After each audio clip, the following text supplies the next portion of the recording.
Well, hello everyone. Here I am again to take you away for Pokemon Go for the second time. In this video, I want to discuss the difference between demagoguery and pandering. While both carry a pejorative, connotation, I think they generally are things you want to avoid. I think there's a distinct difference between demagoguery and pandering. My previous video was on fear and demagoguery and politics. So just a brief recap of what demagoguery is. I think demagoguery is the base appeal to passions such as xenophobia, racism, nationalism, sexism, base passions, base fears. It's very much a quick emotional appeal to someone's, a very primal sort of argument, not really based on logic. And oftentimes it uses scapegoats or people who weren't involved as justification for, policies or measures. Often, demagogues have flout institutions, they are charismatic, force of personality, etc.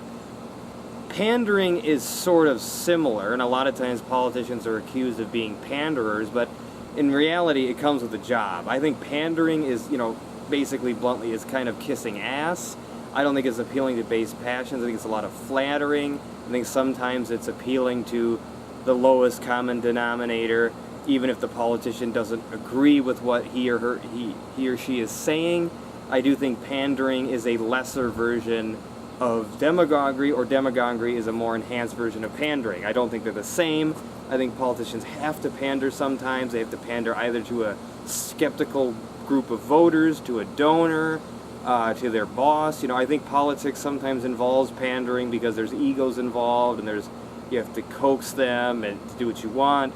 So I don't think it's fair for people, because a lot of times I see like the terms demagoguery and pandering used as synonyms, and I don't think they are. I think it's okay to groan and like, oh, the guy's pandering again, but it's sort of a catch-22. If a politician doesn't pander, he or she will be accused of, oh, you're callous or cold, or you're not being smart. But if they do pander, oh, you're just a jackass who doesn't care really about the issues. You just, your ego or whatever. I mean, they think they're screwed either way. So pandering to me is a necessary evil in politics. It's, working egos. It is trying to convince somebody else, what you're on their side, sometimes embellishing things. I think it's necessary. But there's a fine line between pandering and demagoguery.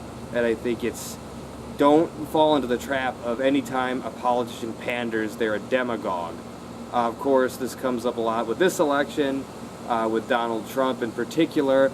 And while I do think he has demagogic traits, I mean, I just think you got to be careful of how you use demagogue. I think he's more pandering to a group of people who feel left out than anything else.